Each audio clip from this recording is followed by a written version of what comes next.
Ready ready start.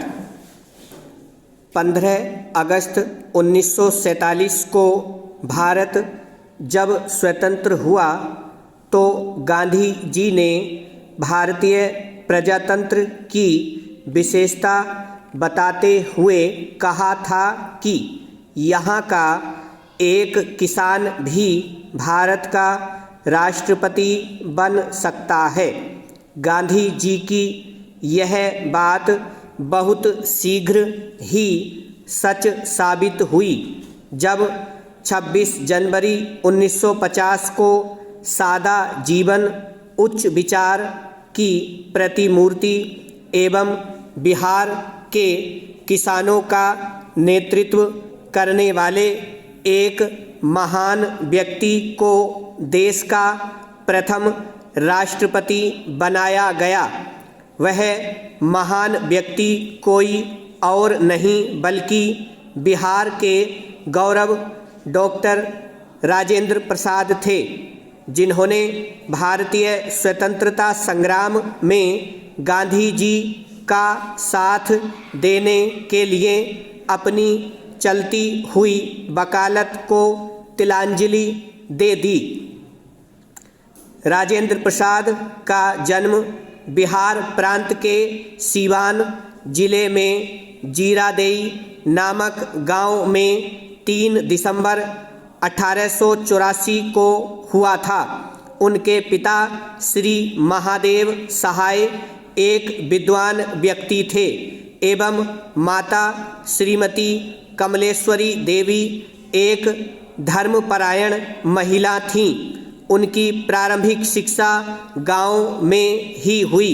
Rajendra बाबू अत्यंत कुशाग्र बुद्धि के छात्र थे। उन्होंने 5 वर्ष की आयु में एक मौलवी साहब से फारसी पढ़ना शुरू किया। इसके बाद वे छपरा के जिला स्कूल में पढ़ने गए। जिला स्कूल से पढ़ाई पूरी करने के बाद वे पटना के टी के घोष एकेडमी में पढ़ने के लिए गए।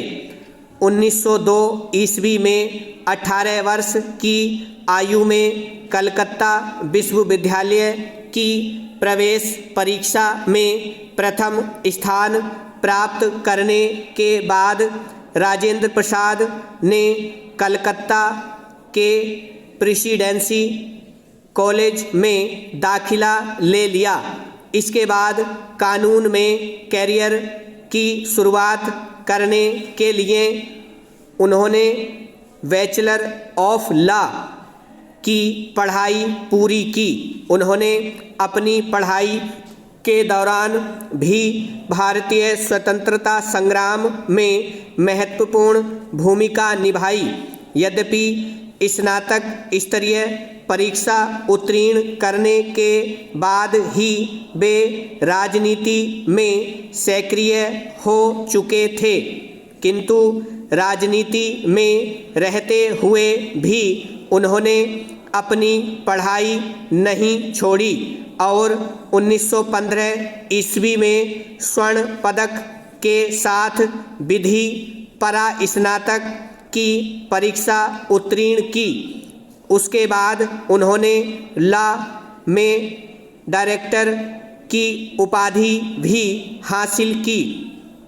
कानून की पढ़ाई पूरी करने के बाद उन्होंने पटना उच्च न्यायालय में वकालत प्रारंभ कर दी। अपने सद्व्यवहार एवं कुशलता के कारण उन्होंने वकालत में खूब नाम कमाया और एक प्रसिद्ध वकील बनकर उभरे। उसी दौरान 1917 ईस्वी में जब चंपारण के किसानों को न्याय दिलाने के लिए गांधी जी बिहार आए तो डॉक्टर राजेंद्र प्रसाद का उनसे मिलना हुआ। गांधी जी की कर्मठता, लगन, कार्यशैली एवं साहस से वे अत्यधिक प्रभावित हुए। इसके बाद बिहार में सत्याग्रह का नेतृत्व राजेंद्र प्रसाद ने ही किया।